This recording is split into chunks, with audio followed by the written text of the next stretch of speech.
Hi friends, എല്ലാവർക്കും പുതിയൊരു വീഡിയോയിലേക്ക് സ്വാഗതം.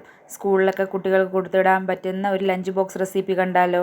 അതിനായി ആദ്യം തന്നെ ഒരു കടായി അടുപ്പത്തേക്ക് വെച്ച് വെളിച്ചെണ്ണ ഒഴിച്ച് കപ്പലണ്ടി ഇട്ട് കൊടുക്കാം. പച്ച കപ്പലണ്ടിയാണ് എടുത്തിരിക്കുന്നത്, അതുകൊണ്ട് നന്നായിട്ട് വറുക്കേണ്ടതായിട്ടുണ്ട്. എന്നിട്ട് അതിലേക്ക് വെളുത്തുള്ളി, വറ്റൽമുളക്, 2 തണ്ട് കറിവേപ്പിലയും കൂടെ ചേർത്ത് നന്നായിട്ടൊന്ന് മൂപ്പിച്ചെടുക്കണം. ഇത് നന്നായി വറുത്തെടുത്ത ശേഷം നമുക്കൊരു മിക്സിയുടെ ജാറിലേക്ക് തരിതരിപ്പാർന്ന രീതിയിൽ ഒന്ന് അരച്ചെടുക്കേണ്ടതായിട്ടുണ്ട്. വറ്റൽമുളക് ഞാൻ എടുത്തിരിക്കുന്നത് വലിയ എരിവില്ലാത്തതാണ്, അതുകൊണ്ട് നമ്മുടെ എരിവിനനുസരിച്ച് എടുത്താൽ മതിയാകും.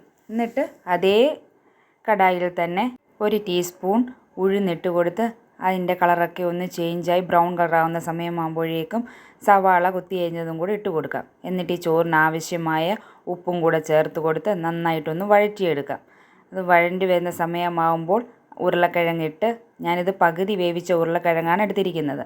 ഉരുളക്കിഴങ്ങ് എണ്ണയിൽ കിടന്ന് ഒന്നുകൂടൊന്ന് നന്നായിട്ട് വഴണ്ട് ബാക്കിയും കൂടെ വെന്ത് കിട്ടേണ്ടതായിട്ടുണ്ട്. അതിനുവേണ്ടി നമുക്കൊന്നുകൂടെ ഒന്ന് അടച്ച് വെച്ച് വേവിച്ചതിന് ശേഷം നമുക്കതിലേക്ക് മഞ്ഞൾപ്പൊടി, അല്പം മുളക് പൊടി, ഇവിടെ കാശ്മീരി ചില്ലി പൗഡറാണ് എടുത്തിരിക്കുന്നത്, പിന്നെ നമ്മൾ പൊടിച്ച് വെച്ചിരിക്കുന്ന ആ കൂട്ടും കൂടെ ചേർത്ത് നന്നായിട്ടൊന്ന് മിക്സ് ചെയ്ത് കൊടുക്കാം. എന്നിട്ട് അതിലേക്ക് വേവിച്ച് വെച്ചിരിക്കുന്ന ചോറും കൂടി ചേർത്ത്, ഞാനിപ്പോൾ ഇവിടെ പൊന്നിയരിയാണ് എടുത്തിരിക്കുന്നത്, അതും കൂടി ഇട്ട് നന്നായിട്ടൊന്ന് മിക്സ് ചെയ്തെടുത്താൽ നമ്മുടെ ചോറ് റെഡിയായി കഴിഞ്ഞിരിക്കുന്നു.